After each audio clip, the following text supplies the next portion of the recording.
Bonjour à tous, je suis avec mon amie Laetitia. Bonjour. Donc Laetitia qui a vécu une relation à longue distance. Ouais, c'est ça.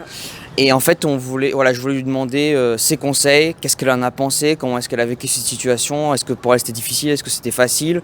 Lui demander un peu ce qu'elle en pensait pour avoir un autre point de vue, pour avoir une autre manière de voir les choses. Tu peux nous raconter peut-être éventuellement vite fait, rapidement la relation à distance, la tienne à peu près, comment c'était, voilà, vite fait pour avoir juste simplement les détails.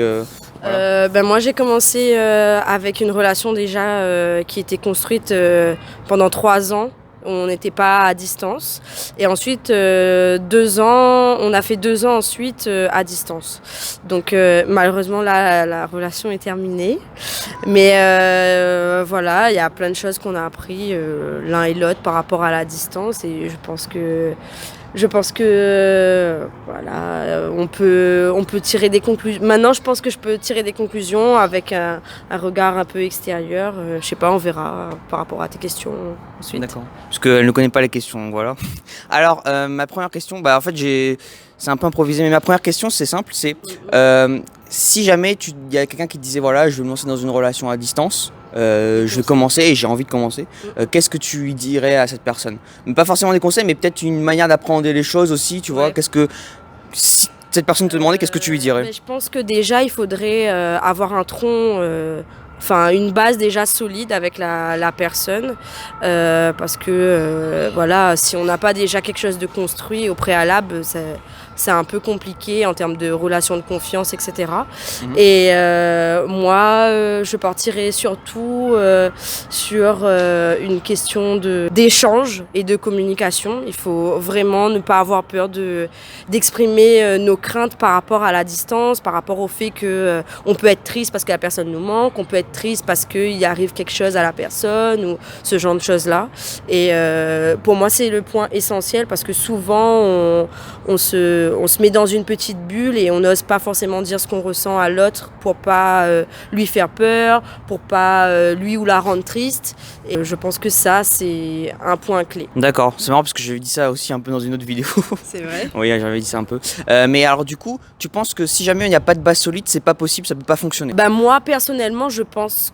J'ai pas connu de relation à distance avec une base entre guillemets non solide, donc je pourrais pas forcément m'avancer. Mais je pense que le fait que oui, il y ait eu un tronc vraiment, une base déjà établie, ça a favorisé la continuité de cette relation à distance parce que malgré tout, ça a duré sur une période de 2 ans. Et je pense que pas tout le monde est apte à faire une relation à distance pendant 2 ans. Et est-ce que tu penses que le temps de la distance, ça importe beaucoup ou pas dans une relation à distance? Oui et non. Après, je pense que dans une relation à distance, il faut avoir des objectifs pour qu'on puisse se dire, aujourd'hui, on est le 15 mars. Je sais que dans 2 mois, je vais retrouver mon ou ma chérie. Et du coup, ça nous donne un peu une perspective et on arrive à se projeter. D'accord. Voilà. Ça, c'est vrai que c'est un truc qui revient souvent dans les relations à distance. À chaque fois, tu vois, il y a des gens, en fait, ils commencent la relation à distance et on leur dit, si t'as pas de date de fin, te lance même pas parce que c'est très difficile à tenir. S'il n'y a pas de date de fin, à un moment où ça s'arrête et les deux membres du couple le savent, on peut continuer comme ça. Est-ce que donc pour toi, cette date de fin, elle est essentielle ou pas? Et qu'est-ce que tu dirais aussi à ceux qui ne peuvent pas avoir de date de fin, tu vois, parce qu'il y a des cas où ça arrive, tu vois. Une date de fin, je pense que c'est ambitieux d'aller se dire on a une date de fin à la relation à distance, tu vois. Parce que quand on décide d'avoir une relation à distance, c'est souvent des contraintes. Tu pars pour faire tes études, tu pars pour travailler, tu sais pas, en réalité, tu sais pas vraiment quand est-ce que tu vas pouvoir, pour de vrai, retrouver la personne pour vraiment avoir une relation stable.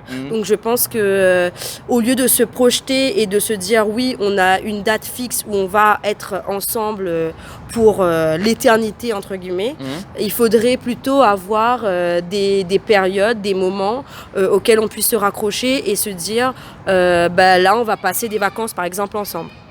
Des moments de coupure de cette distance-là où on peut se rapprocher et être ensemble, et je pense que c'est le plus important. Je pense que c'est plus important que le fait de se dire dans 1 an et demi on sera ensemble.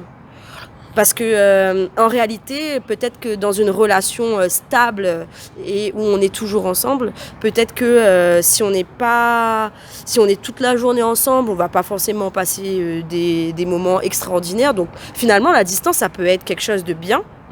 Donc il faut en profiter, il faut profiter des moments à distance et il faut profiter aussi des moments de reconnexion.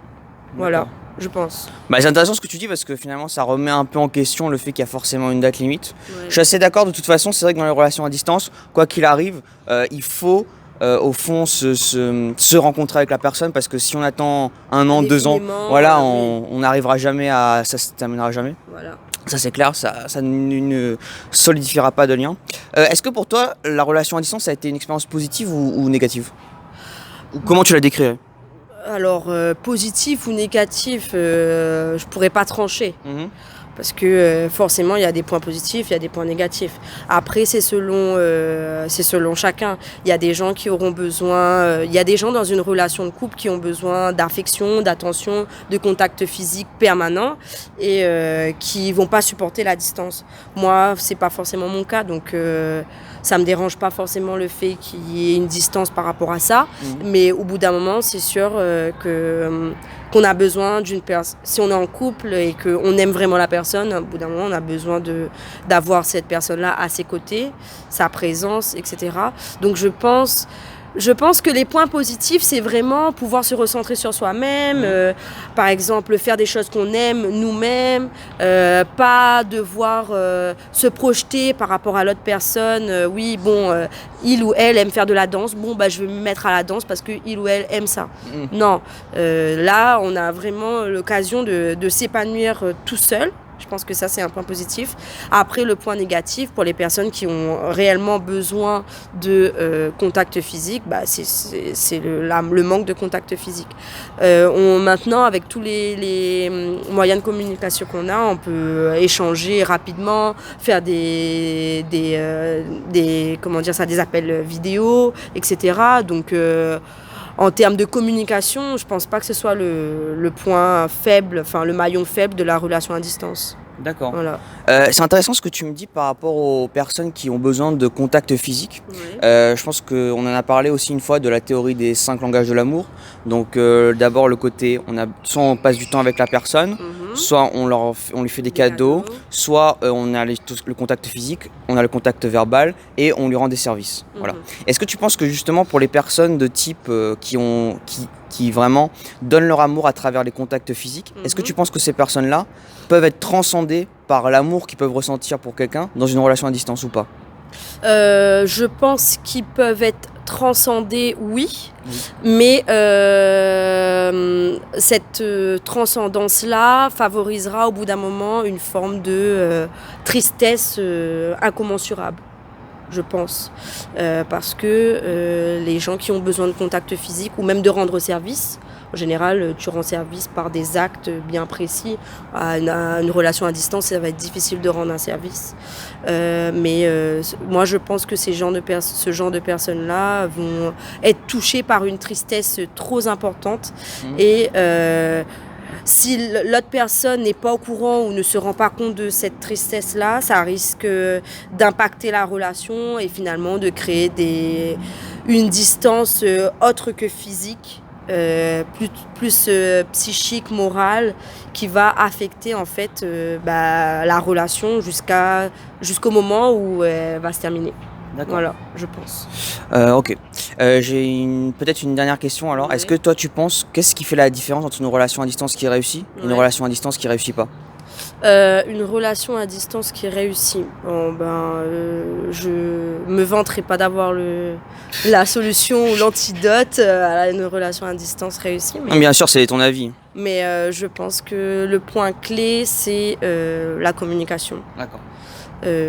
Se dire les choses clairement, honnêtement, quand on est triste, quand on est heureux, quand on fait des choses bien, quand on rencontre de nouvelles personnes. Il ne faut pas avoir peur d'avoir un partenaire ou une partenaire qui est heureux, même sans nous. Et il ne faut pas avoir peur non plus d'avoir un partenaire ou une partenaire qui est trop triste sans nous.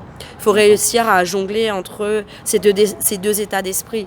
Quelqu'un qui a besoin d'être accompagné, etc., avec d'autres personnes, et mais qui au fond ressent quand même de la tristesse, mais qui lui vit la distance autrement. Et il y a des gens qui vont plutôt se morfondre. Et donc je pense qu'il faut vraiment communiquer par rapport à ça et par rapport à ce que la personne ressent réellement. Se fixer des moments au téléphone concrètement où on puisse s'amuser, rigoler, etc. pour détendre un peu l'atmosphère et aussi pouvoir se retrouver. Avoir des dates, de telle date à telle date, je sais qu'on est ensemble, on se retrouve, on fait des choses. Et aussi avoir des projets. Outre que les vacances, je sais pas, se dire que on va acheter, je sais pas, un chien ou quelque chose comme ça. Enfin, un truc un peu banal, mais avoir des projets, je pense que c'est essentiel. Voilà. Oui, en général, les projets, généralement, c'est pour les couples qui les maintiennent sur le long terme, c'est généralement avoir des enfants. Peut-être devenir propriétaire, se devenir marié, etc. Des choses qui, en fait, vont créer du lien. Parce qu'en fait, je pense que Laetitia a raison, parce qu'en fait, si on ne fait pas des projets ensemble qui créent du lien en fait, sur le long terme, les couples vont avoir tendance à se séparer. Parce qu'à un moment donné, s'il n'y a pas des choses extérieures un peu à nous qui nous forcent à être ensemble, ouais. La volonté, ça fonctionne, mais pas toujours. Jusqu'à un certain point, c'est compliqué. Même si on a la volonté d'être ensemble et qu'on nous dit, voilà, vous serez séparés pendant 5 ans, vous ne pourrez jamais vous voir, je pense que personne, même malgré toute la bonne volonté du monde, ce ne sera pas possible de rester ensemble. Voilà. Alors que, imaginons, je sais pas, il y a des gens, ils sont déjà mariés, ils ont déjà des enfants. Enfin, même s'ils sont éloignés pendant 1 ou 2 ans et qu'ils ne peuvent pas du tout se voir, c'est un peu plus compliqué pour eux de se séparer, de se dire on s'aime plus, etc. Parce qu'il y a déjà un partage et quelque chose de fort qui unit ces personnes, je pense. Écoute, merci beaucoup Laetitia pour d'être venue pour cette vidéo, d'avoir consacré ton temps ici. Et je vous dis à très très bientôt pour une prochaine vidéo.